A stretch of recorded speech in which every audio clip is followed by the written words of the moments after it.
صبر میں ڈوبے ہوئے۔ ان کی روح اللہ کے حوالے تھی۔ اور پھر انہیں ایک عظیم گھر نے خرید لیا، عزیز مصر کا گھر۔ مصر کا ایک بہت بڑا اور امیر شخص، عزیز مصر، اس نے حضرت یوسف علیہ السلام کو اپنے گھر لے لیا۔ اس نے اپنی بیوی سے کہا، اس بچے کا خیال رکھنا، شاید یہ ہمیں فائدہ دے۔ یوسف علیہ السلام اب ایک نئی دنیا میں تھے، لیکن یہ صرف ایک نیا امتحان تھا، نور جو سب کو کھینچتا تھا۔ حضرت یوسف علیہ السلام جب گھر میں رہتے تو ان کا حسن اور ان کی شخصیت سب کو حیران کر دیتی۔ لیکن سب سے بڑا امتحان اب آنے والا تھا، وہ امتحان جو انسان کے ایمان کو ہلاتا ہے، آزمائش کا دروازہ۔ عزیز مصر کی بیوی حضرت یوسف علیہ السلام کی طرف متوجہ ہونے لگی۔ اس کے دل میں غلط جذبات پیدا ہو گئے۔ ایک دن اس نے دروازے بند کر دیے، کمرہ اندھیرے میں ڈوب گیا، اور اس نے حضرت یوسف علیہ السلام کو غلط راستے پر لانے کی کوشش کی۔ لیکن یوسف علیہ السلام کا جواب صرف ایک تھا، میں اللہ سے پناہ مانگتا ہوں۔ ایمان کی جیت۔ حضرت یوسف علیہ السلام نے اس سچویشن سے بچنے کے لیے دروازہ توڑ کر باہر بھاگنے کی کوشش کی، لیکن اسی وقت عزیز مصر گھر آ گیا اور الزام حضرت یوسف علیہ السلام پر لگ گیا۔ جو حق پر تھا اسے قصوروار بنایا گیا، لیکن یوسف علیہ السلام نے سچ کا دامن نہیں چھوڑا۔ ایک نیا ظلم انہیں جیل میں ڈال دیا گیا، بنا کسی غلطی کے، بنا کسی جرم کے۔ لیکن یہ بھی اللہ کا پلان تھا، کیونکہ اندھیروں کے بعد ہی روشنی آتی ہے۔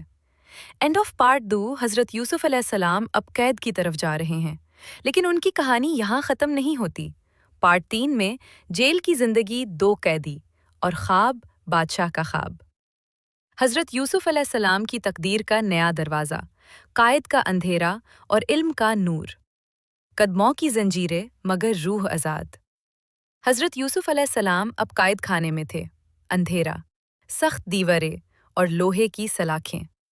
لیکن ایک چیز جو ان سے کوئی نہیں چھین سکتا تھا، ایمان اور صبر۔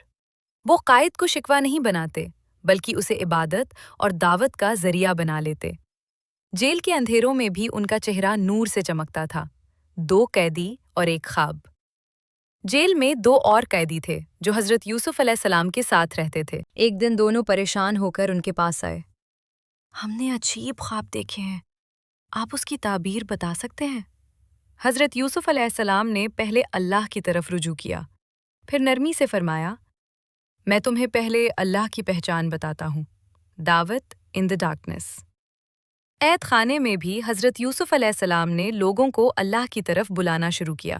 وہ کہتے، ایک اللہ ہی حق ہے جس نے زندگی اور موت دی۔ ان کی بات سن کر دل نرام ہو جاتا، یہاں تک کہ قائد خانے بھی ایک علم کا مرکز بن گیا۔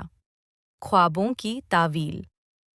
پھر حضرت یوسف علیہ السلام نے ان دونوں قائدی کے خوابوں کی تعبیر بتائی۔ ایک کو رہائی ملنے والی تھی اور دوسرے کو سزا۔ سب کچھ ویسا ہی ہوا، لیکن رہا ہونے والے قائدی کو یوسف علیہ السلام نے کہا، بادشاہ کے پاس میرا ذکر کرنا، بھولی ہوئی بات۔ وہ قائدی جیل سے رہا ہو گیا، لیکن دنیا کی مصروفیت میں حضرت یوسف علیہ السلام کا پیغام بھول گیا۔ حضرت یوسف علیہ السلام اب بھی قید میں تھے۔ دن گزارتے گئے، سال گزارتے گئے، لیکن ان کا صبر کم نہیں ہوا۔ مصر کا بادشاہ اور عجیب خواب۔ ایک دن مصر کے بادشاہ نے ایک عجیب خواب دیکھا۔ 7 موٹی گائیں 7 دبلی گائیں کو کھا رہی ہیں۔ 7 ہری فصلیں پھر خشک ہو جاتی ہیں۔ بادشاہ پریشان ہو گیا، اس خواب کی تعبیر کون بتائے گا؟ لیکن کسی کے پاس جواب نہیں تھا۔ یاد آیا یوسف اسلم، وہی رہا شدہ قائدی اچانک یاد کرتا ہے۔ ایک شخص ہے، یوسف، وہ خوابوں کی صحیح تعبیر کرتا ہے۔ اسے فوراً بلایا گیا۔ حضرت یوسف اب بھی قید میں تھے، لیکن اب وقت بدل رہا تھا۔ And of part 3۔ قائد اب صرف قائد نہیں رہی، یہ حضرت یوسف علیہ السلام کی عزت اور بادشاہی کا دروازہ بننے والی تھی۔ پارٹ 4 فائنل وائرل ٹرن میں بادشاہ کے سامنے حضرت یوسف علیہ السلام، خوابوں کی اصلی تعبیر۔ مصر کی اکانومی کا پلان، حضرت یوسف علیہ السلام کی آزادی اور بادشاہی قائد سے بادشاہی تک کا سفر۔ زندگی نے یوسف علیہ السلام کو اس مقام پر لاکھرا کیا جہاں سے واپس آنا ناممکن لگتا تھا، مگر یہاں سے اللہ کا سب سے بڑا فیصلہ شروع ہوتا ہے۔ دربار میں سناٹا تھا، مصر کا بادشاہ انتظار میں تھا۔ ایک شخص کا نام ہر زبان پر تھا، یوسف علیہ السلام۔ وہی قائدی جو کل تک زنجیروں میں تھا، آج بادشاہ کے سامنے بلایا جا رہا تھا۔ بادشاہ نے اپنا خواب سنایا، 7 موٹی گائیں، 7 دبلی گائیں، 7 ہری فصلیں، پھر خشک ہو جانا۔ پورا دربار چپ۔ حضرت یوسف علیہ السلام نے سکون سے فرمایا، اس کا مطلب یہ ہے کہ مصر پر 7 سال خوشحالی آئے گی، پھر 7 سال سخت بھوک اور تباہی ہوگی۔ ہر کوئی حیران۔ پھر حضرت یوسف علیہ السلام نے صرف تعبیر نہیں دی، بلکہ پوری اکانومی کا پلان دے دیا۔ پہلے 7 سال فصل بچا کر رکھنا، پھر جب مشکل آئے وہی ذخیرہ کام آئے گا۔ بادشاہ خاموش ہو گیا۔ یہ صرف تعبیر نہیں تھی، یہ ریولیوشن تھا۔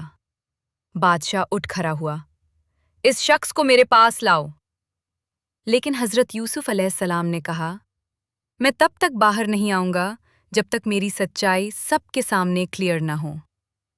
دربار ہل گیا، زنجیریں اب شرمندہ لگ رہی تھی۔ Viral ending. اور پھر وہ لمحہ آیا جس نے مصر بدل دیا۔ حضرت یوسف علیہ السلام کو عزت دی گئی، انہیں امانت اور حکومت کا ذمہ دیا گیا۔ قید ختم نہیں ہوئی تھی، قید سے بادشاہی کا سفر شروع ہو چکا تھا، مگر اصلی امتحان ابھی باقی ہے۔ جب وہ لوگ سامنے آئیں گے جنہوں نے انہیں اندھیروں میں پھینکا تھا، بھائیوں کا سامنا، سب سے بڑا ایموشنل ٹویسٹ، بچھڑے ہوئے لوگ اور سب سے بڑا امتحان۔ جس شخص کو اندھیروں میں پھینکا گیا تھا، آج وہ مصر کا حکمران بن چکا تھا۔ حضرت یوسف علیہ السلام کے سامنے دروازہ کھلا، اور سامنے کھڑے تھے وہ چہرے جنہوں نے کبھی انہیں کوئن میں پھکا تھا۔ وقت رک گیا، سانسیں تھم گئی۔ بھائی سمجھ گئے، یہ وہی یوسف ہے۔ لیکن حضرت یوسف علیہ السلام نے سر جھکا کر فرمایا، آج تم پر کوئی الزام نہیں۔ دربار رو پڑا۔ جو اللہ پر بھروسہ کرتا ہے، اس کا انجام کبھی ضائع نہیں ہوتا۔ یہ صبر کی سب سے بڑی مثال ہے۔ اور یہیں سے حضرت یوسف علیہ السلام کی زندگی نے دنیا کو سکھا دیا کہ اندھیرا کتنا بھی گہرا ہو، روشنی ضرور آتی ہے۔